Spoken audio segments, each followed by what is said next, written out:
ನಮಸ್ಕಾರ, ನೀವು ನೋಡ್ತಾ ಇದ್ದೀರಾ ನ್ಯೂಸ್ 18. ನಾನು ನವಿತಾ ಜೈನ್. ಇಸ್ರೋ ಚಂದ್ರಯಾನದಲ್ಲಿ ಮತ್ತೊಂದು ಮೈಲಿಗಲ್ಲು. ಚಂದಿರನ ಅಂಗಳದಲ್ಲಿ ಇಳಿಯೋದಕ್ಕೆ ವಿಕ್ರಮ ಸಿದ್ಧತೆಯನ್ನ ಮಾಡಿಕೊಳ್ತಾ ಇದ್ದು, ಚಂದ್ರನ ಅತಿ ಸಮೀಪದಿಂದ ವಿಕ್ರಮ ಲ್ಯಾಂಡರ್ ಚಿತ್ರವನ್ನ ತೆಗೆದಿದೆ. ಚಂದಿರನ ಅಂಗಳದಲ್ಲಿ ಇಳಿಯೋದಕ್ಕೆ ವಿಕ್ರಮ್ ಸಿದ್ಧತೆಯನ್ನ ಮಾಡಿಕೊಳ್ತಾ ಇದ್ದು, ವಿಕ್ರಮ್ ಲ್ಯಾಂಡರ್ ಚಂದ್ರನ ಅತಿ ಸಮೀಪದಿಂದ ಚಿತ್ರವನ್ನ ತೆಗೆದಿದೆ. ಚಂದ್ರನ ಅಂಗಳಕ್ಕೆ ಇಳಿಯೋದಕ್ಕೆ ತನ್ನ ವೇಗವನ್ನ ವಿಕ್ರಮ್ ಲ್ಯಾಂಡರ್ ತಗ್ಗಿಸಿದೆ. ಪ್ರೊಪಲ್ಷನ್ ಮಾಡ್ಯೂಲ್ನಿಂದ ವಿಕ್ರಮ್ ಈಗ ಬೇರ್ಪಟ್ಟಿರುವಂತದ್ದು. ಚಂದ್ರನ ಕೊನೆಯ ಸುತ್ತನ್ನ ಸುತ್ತಾ ಇದೆ ವಿಕ್ರಮ್ ಲ್ಯಾಂಡರ್. ಪ್ರಮುಖವಾಗಿ ಈಗ ಫೋಟೋ ಕೂಡ ಬಹಳಷ್ಟು ಕುತೂಹಲಕ್ಕೆ ಕಾರಣ ಆಗಿದೆ. ಚಂದ್ರನ ಅತಿ ಸಮೀಪದಿಂದ ಚಿತ್ರ ತೆಗೆದಿದೆ ವಿಕ್ರಮ್ ಲ್ಯಾಂಡರ್.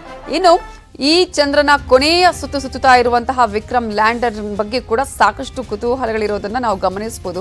ನಿನ್ನೆ ತೆಗೆದಿರುವಂತಹ ಎರಡನೇ ವಿಡಿಯೋವನ್ನು ಕೂಡ ನಿಮ್ಮ ಮುಂದೆ ಇಡುವಂತಹ ಪ್ರಯತ್ನ, ಹಾಗೇನೆ ಯಾವ ರೀತಿಯಾಗಿ ಈಗ 15ನೇ ತಾರೀಕು ಅಂದ್ರೆ ಮೊನ್ನೆ ತೆಗೆದಂತಹ ಒಂದು ವಿಡಿಯೋವನ್ನು ಕೂಡ ನಾವು ಗಮನಿಸಬಹುದು.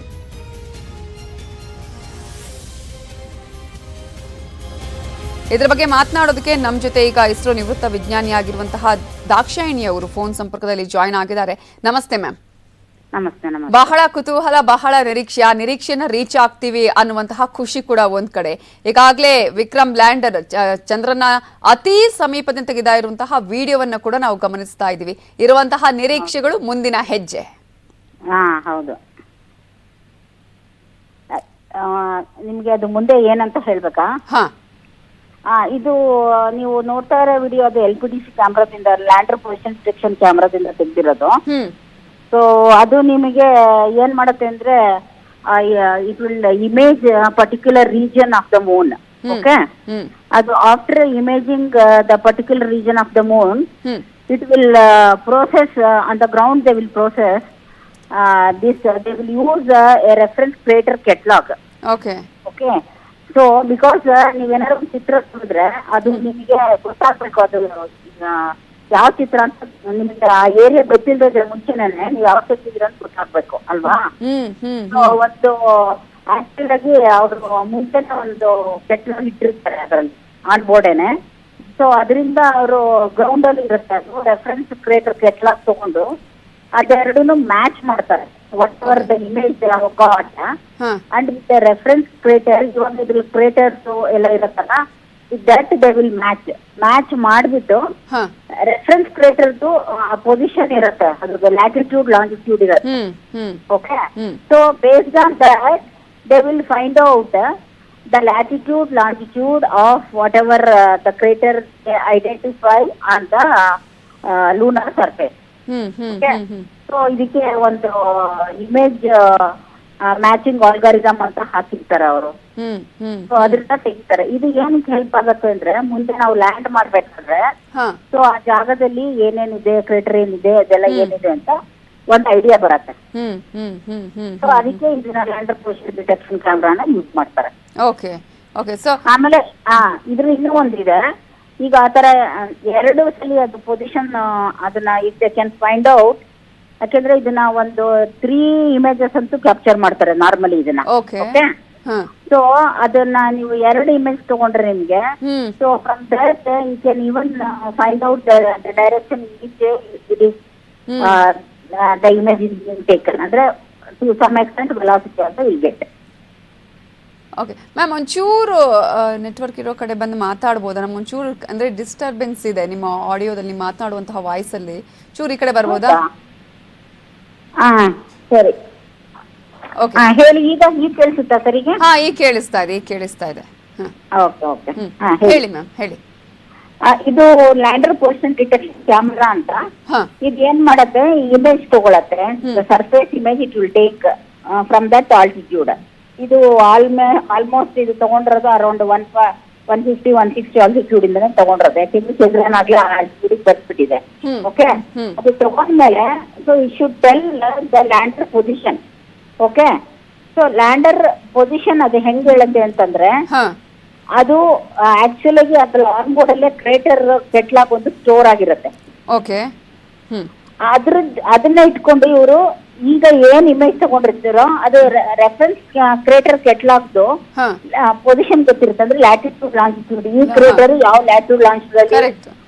ಮೂನ್ ಮೇಲಿದೆ ಅಂತ ಗೊತ್ತಿರತ್ತೆ. ಹ್ಮ್ ಸೊ ಇದ್ರ ಜೊತೆ ಮ್ಯಾಚ್ ಮಾಡ್ಕೊಂತಾರೆ. What ever the crater they have taken, ಒಂದು ಇಮೇಜ್ ಮ್ಯಾಚಿಂಗ್ ಆಲ್ಗರಿದಮ್ ಅಂತ ಇದೆ, mathematical algorithm, they use that and they will find out. So this what it will help ಅಂದ್ರೆ, ಈಗ ಇದು ಚಂದ್ರನ್ ಸರ್ಫೇಸ್ ಯಾವ ತರ ಇದೆ ಅಂತ when it from near by height, ಇದು ಹತ್ರ ಬಂದಿರೋದ್ರಿಂದ ಇವಾಗ LCD ಕ್ಯಾಮ್ರಾ ತಗೊಳೋದ್ರಿಂದ ಒಂದು ಐಡಿಯಾ ಬರುತ್ತೆ ನಿಮ್ಗೆ. ಚಂದ್ರನ ಮೇಲೆ ನೀವೇ ನೋಡ್ತಾ ಇದ್ದೀರಿ, ಅದರಲ್ಲಿ ಎಷ್ಟು ಬೋಲ್ಡರ್ಸ್ ತರ ಬಿಗ್ ಎಲ್ಲ ಇದೆ, ಆಮೇಲೆ ಕ್ರೇಟರ್ಸ್ ಇದೆ. ಸೊ ಇನ್ನೊಂದು ವಿಷಯ ಏನ್ ಗೊತ್ತಾ, ಚಂದ್ರನ್ ಮೇಲೆ ಇರೋ ಕ್ರೇಟರ್ಸ್ ಭೂಮಿ ಮೇಲೆ ಇರೋ ಕ್ರೇಟರ್ಸ್ ತುಂಬಾ ಜಾಸ್ತಿ, 1,000 ಮೇಲೇನೆ ಇದೆ ಅದು ಚಂದ್ರನ್ ಮೇಲೆ. ಭೂಮಿ ಮೇಲೆ ಅಷ್ಟಿಲ್ಲ, 200 ಒಳಗಿದೆ ಅದು. So this will help for further to analyze the lunar surface also, and also for landing.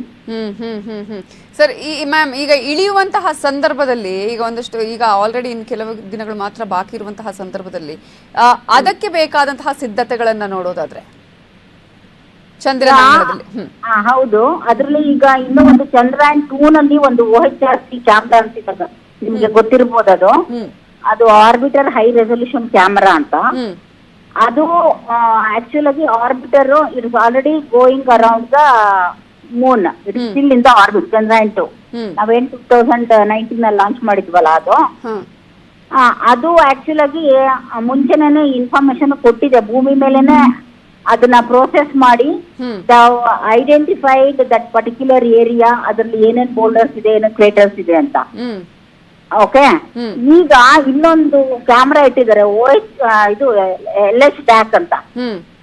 So ನೀವು ಹತ್ರ 150 ಮೀಟರ್ ಕೆಳಗೆ ಬಂದಾಗ ಅದು ಲ್ಯಾಂಡರ್ ಹಜಾರ್ಡ್ ಡಿಟೆಕ್ಷನ್ ಕ್ಯಾಮರಾ ಅಂತ ಹೇಳ್ತಾರೆ. ಅದನ್ನ ಆಕ್ಚುಲ್ ಆಗಿ ಆಲ್ಮೋಸ್ಟ್ 7.7 ಕಿಲೋಮೀಟರ್ +2.5 ಕಿಲೋಮೀಟರ್. ಓಕೆ, ಅಂದ್ರೆ ಹೆಚ್ಚು ಕಮ್ಮಿ ಒಂದು 11 ಕಿಲೋಮೀಟರ್ ಇಂದ, ಅಥವಾ ಡಿಪೆಂಡಿಂಗ್ ಆನ್ ಅದು ಹತ್ರ ಬಂದಾಗ ಸ್ವಿಚ್ ಆನ್ ಮಾಡಿರ್ತಾರೆ ಅದನ್ನ. ಓಕೆ, ಅದು 100 ಮೀಟರ್ ವರೆಗೂ ಇರುತ್ತೆ. ಸೊ ಇದೇನ್ ಮಾಡತ್ತೆ, it will that landing site ನಲ್ಲಿ ಏನು ಹಜಾರ್ಡಸ್ ಥಿಂಗ್ ಇದೆ ಅಂತ ಗೊತ್ತಾಗತ್ತೆ ಇದ್ರಲ್ಲಿ. ಓಕೆ, ಅದ್ರಲ್ಲಿ ಸ್ಮಾಲ್ ಬೌಲ್ಡರ್ಸ್ ಅದು ಎಲ್ಲ ಕೂಡ ಗೊತ್ತಾಗತ್ತೆ. That is very very important. ಯಾಕೆ ಅಂದ್ರೆ LS DAC ಕ್ಯಾಮ್ರಾ ಇದೆಯಲ್ಲ, based on the its input, because it has taken the image of the particular region where it is vertically descending ಅಲ್ಲ. ಓಕೆ, ಸೊ ಅದನ್ನ ನೋಡಿ ಅದ್ರಲ್ಲಿ ಏನಾದ್ರೂ ತುಂಬಾ ಹತ್ರ ಬಂದಾಗ ಏನಾದ್ರು ಬಿಗ್ ಬೋಲ್ಡರ್ಸ್ ಇದ್ರೆ ಅಂತದೆಲ್ಲ ಇದ್ದಾಗ ಅದೇನ್ ಮಾಡುತ್ತೆ, slightly it will shift towards the east side and it will land there. Okay, ಇದು ಕೂಡ ಇದೆ. Okay, thank you so much. Thank you so much ma'am, news 18 ಜೊತೆ ಮಾತನಾಡಿದಕ್ಕಾಗಿ. ಸೊ ಚಂದ್ರನ ಅಂಗಳಕ್ಕೆ ಇಳಿಯೋದಕ್ಕೆ ಈಗಾಗಲೇ ವಿಕ್ರಮ್ ಲ್ಯಾಂಡರ್ ವೇಗವನ್ನು ತಗ್ಗಿಸ್ತಾ ಇರೋದನ್ನ ಗಮನಿಸ್ತಾ ಇದ್ದೀವಿ. ಸೊ ಕನಸು ನನಸಾಗುವಂತಹ ಕ್ಷಣ ಇನ್ನೇನು, ಈ ಒಂದು ಕನಸು ನನಸಾಗ್ತಾ ಇದೆ. ಆ ಕನಸು ನನಸಾಗೋದಕ್ಕೆ ಕೆಲವು ದಿನಗಳು ಮಾತ್ರ ಬಾಕಿ ಇದೆ. ಆಗಸ್ಟ್ 5ರಿಂದ ಹಂತವಾಗಿ ಕಕ್ಷೆಯಿಂದ ಕಕ್ಷೆಗೆ ಚಲಿಸ್ತಾ ಇರುವಂಥದ್ದು. ಆಗಸ್ಟ್ 16ರ ಬೆಳಗಿನ ಜಾವ 8:30ಕ್ಕೆ ಈಗಾಗಲೇ ಅಂತಿಮ ಕಕ್ಷೆಯನ್ನ ಸೇರಿರೋದನ್ನ ಕೂಡ ನಾವು ಗಮನಿಸ್ತಾ ಇದ್ದೀವಿ. ಪ್ರೊಪಲ್ಷನ್ ಅಂಡ್ ಲ್ಯಾಂಡರ್ ಯಾವ ರೀತಿಯಾಗಿ ಸೆಪರೇಟ್ ಆಗಿದೆ. ಆಗಸ್ಟ್ 23ರಂದು ನೌಕೆಯ ಚಂದ್ರನ ಮೇಲ್ಮೈಗೆ ತಲುಪುವಂತಹ ಚಾನ್ಸಸ್ ಕೂಡ ಇರೋದನ್ನ ನಾವು ಗಮನಿಸ್ತಾ ಇದ್ವಿ. ಚಂದ್ರನ ದಕ್ಷಿಣ ಧ್ರುವಕ್ಕೆ ಇಳಿಯುವಂತಹ ಒಂದು ಹಿನ್ನೆಲೆಯಲ್ಲಿ ಎಲ್ಲಾ ರೀತಿಯ ಸಿದ್ಧತೆಗಳು ಕೂಡ ಅಲ್ಲಿ ಆಗ್ತಾ ಇರೋದನ್ನ ಗಮನಿಸ್ತಾ ಇದ್ದೀವಿ. ನೀರು ಸೇರಿದಂತೆ ಹಲವು ರೀತಿಯ ಅಧ್ಯಯನ ನಡೆಸೋದಕ್ಕೂ ಕೂಡ ಈಗಾಗಲೇ ಸಿದ್ಧತೆಯನ್ನ ಮಾಡಿಕೊಳ್ಳಲಾಗಿದ್ದು, ರೋವರ್ ಚಂದ್ರನ ಮೇಲೆ ಲ್ಯಾಂಡ್ ಆದ ನಂತರ ಮುಂದಿನ ಹಂತಗಳನ್ನ ಕೂಡ ಅಲ್ಲಿ ನಾವು ಗಮನಿಸಬಹುದು. ಮಾಡ್ಯೂಲ್ನ ಡಿ-ಬೂಸ್ಟಿಂಗ್ ನತ್ತ ಈಗಾಗಲೇ ಇಸ್ರೋ ಕಣ್ಣನ್ನ ಇಟ್ಟಿದ್ದು. ಅಷ್ಟು ಮಾತ್ರ ಅಲ್ಲ, ಈಗ ಡಿ-ಬೂಸ್ಟಿಂಗ್ ಕಾರ್ಯ ಕೂಡ ಸಂಜೆ ವೇಳೆಗೆ ನಡೆಯಲಿದೆ. ಹಂತವಾಗಿ ಚಂದ್ರನ ಮೇಲ್ಮೈ ಮೇಲೆ ಲ್ಯಾಂಡರ್ ಇಳಿಯಲಿದ್ದು, ಈಗ ಅಷ್ಟು ಮಾತ್ರ ಅಲ್ಲ, ಚಂದ್ರನ ಅಂಗಳದಲ್ಲಿ ಕಟ್ಟಡ ನಿರ್ಮಾಣ ಮಾಡೋದಕ್ಕೂ ಕೂಡ ಸಹಕಾರಿಯಾಗುವಂತಹ ಇಟ್ಟಿಗೆಯಂತಹ ವಸ್ತುಗಳನ್ನು ತಯಾರಿಸುವಂತಹ ಒಂದು ಪ್ರಕ್ರಿಯೆಯನ್ನ ಕೂಡ ಇಂಡಿಯನ್ ಇನ್ಸ್ಟಿಟ್ಯೂಟ್ ಆಫ್ ಸೈನ್ಸ್ ಹಾಗೂ ಇಸ್ರೋದ ಸಂಶೋಧಕರ ಒಂದು ತಂಡ ಮಾಡ್ತಾ ಇದೆ. ಹಾಗಾಗಿ ಮುಂದಿನ ದಿನಗಳಲ್ಲಿ ಏನೆಲ್ಲ ಬೆಳವಣಿಗೆಗಳು ಆಗುತ್ತೆ ಅನ್ನೋದು ಕೂಡ ಬಹಳ ಕಾತರಕ್ಕೆ ಕಾರಣ ಆಗಿದೆ. ಹಾಗೆಯೇ ಬೆಂಗಳೂರಿನ ಇಂದನೇ ಇದೊಂದು ನಿಯಂತ್ರಣವನ್ನ ಮಾಡ್ತಾ ಇರುವಂತಹ ವಿಚಾರವನ್ನ ಕೂಡ ನಾವಿಲ್ಲಿ ಗಮನಿಸಬಹುದು. ಸುರಕ್ಷಿತವಾಗಿ ಲ್ಯಾಂಡಿಂಗ್ ಮಾಡೋದಕ್ಕೆ ಬೇಕಾದಂತಹ ಎಲ್ಲಾ ತಯಾರಿಯನ್ನ ಮಾಡಿಕೊಳ್ಳಲಾಗಿದೆ. ಒಂದು ವೇಳೆ ಅದು ವಿಫಲ ಆದ್ರೂ ಕೂಡ ಸಾಫ್ಟ್ ಲ್ಯಾಂಡಿಂಗ್ಗೆ ಅಲ್ಲಿ ವ್ಯವಸ್ಥೆಯನ್ನ ಮಾಡಿಕೊಳ್ಳಲಾಗಿದೆ. ವೇಗ ನಿಯಂತ್ರಣ ವೈಫಲ್ಯದಿಂದ ಚಂದ್ರಯಾನ 2 ಲೋಪ ಆಗಿತ್ತು. ಆದ್ರೆ ಈ ಸಲ ಅದು ಹಂಗೆ ಯಾವುದು ಕೂಡ ಆಗಬಾರ್ದು, ಅಡಚಣೆಗಳು ಆಗಬಾರ್ದು ಅನ್ನುವಂತಹ ಎಲ್ಲಾ ಎಚ್ಚರಿಕೆಯನ್ನ ತೆಗೆದುಕೊಳ್ಳಲಾಗಿದೆ. ಇಲ್ಲಿವರೆಗೂ ಕೂಡ ಆ ರೀತಿಯ ಯಾವುದೇ ರೀತಿಯ ಅಡ್ಡಿ ಆತಂಕಗಳಿಲ್ಲ. ಬಟ್ ಏನಾದ್ರೂ ಕೊನೆ ಕ್ಷಣದಲ್ಲಿ ಸಮಸ್ಯೆ ಆದ್ರೆ ಸಾಫ್ಟ್ ಲ್ಯಾಂಡಿಂಗ್ಗೆ ಎಲ್ಲಾ ರೀತಿಯ ತಯಾರಿಯನ್ನ ಮಾಡಿಕೊಳ್ಳಲಾಗಿದೆ. ರಾಜ್ಯ ಕಾಂಗ್ರೆಸ್ನಲ್ಲಿ ಮತ್ತೊಂದು ಆಂತರಿಕ ಸಂಘರ್ಷ. ಅದು MLC ನಾಮನಿರ್ದೇಶನ